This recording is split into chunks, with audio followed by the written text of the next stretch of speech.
Rreshjet e ditëve të fundit kanë shkaktuar dëme të shumta në të mbjellat për banorët të komunës Gostim në rrethin e Elbasanit. Lumi i Devoll me prurje të shumta ka përfshirë toka të mbjella me vreshta për rreth 13 familje të kësaj komune. Kryesisht dëmet kanë qenë në vreshta ku aktualisht numërohen 500 rrënjë rush, të cilat janë marrë nga uji vetëm gjatë ditëve të fundit. Vetë banorët kërkojnë ndihmë për të ndërtuar prita mbrojtëse pasi pasojat për ta janë të mëdha. Nga Lumi i Devoll na janë dëmtuar jashtëzakonisht tokat këtu. Na ka marrur 500 rrënjë rush. Dhe kjo është shumë e rrezikshme nga ana e lumit, se ka shumë prurje të mëdha. Dhe këtë vit ka qenë katastrofare. Këtyre vitet nuk i kemi patur këto dome kaq të mëdha, si mjet ka qenë shumë lagështirë e madhe. Shumë lagështirë e madhe.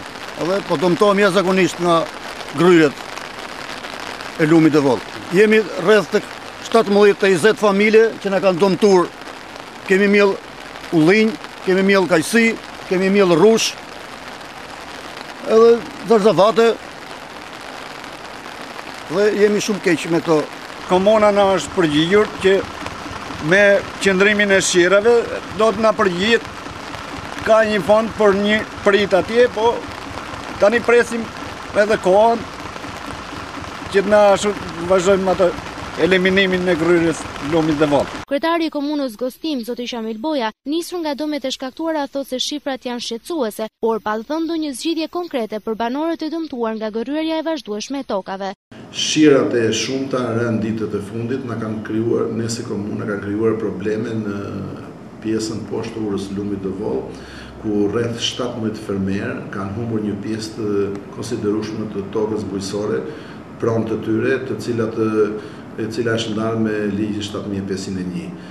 Ne si komunë kemi marrë masa për këtë problem, kemi hartuar një projekt të plot, e kemi dërguar pranë Fondit Zhvillimit të Rajoneve dhe presim një financim, sepse vetëm ndërtimi i një digë, një argjinaturë aty do të bëhet të mundur mos vazhdimin e gryerjes e tokës, sepse edhe shirat që do të vinë në vazhdim mund të krijojnë probleme të mëdha në gryerjen e tokës bujqësore të këtyre fermerëve. Rreshjet e vazhdueshme kanë sjellë dëme të mëdha, sidomos nga gryerjet e lumenjve dhe përrenjve. Aktualisht nuk ka një statistik për këto dëme, por me 10 metra tokë janë përfshirë nga uji gjatë viteve të fundit dhe si pasojë e mungesës ose dëmtimit të argjinaturave mbrojtëse.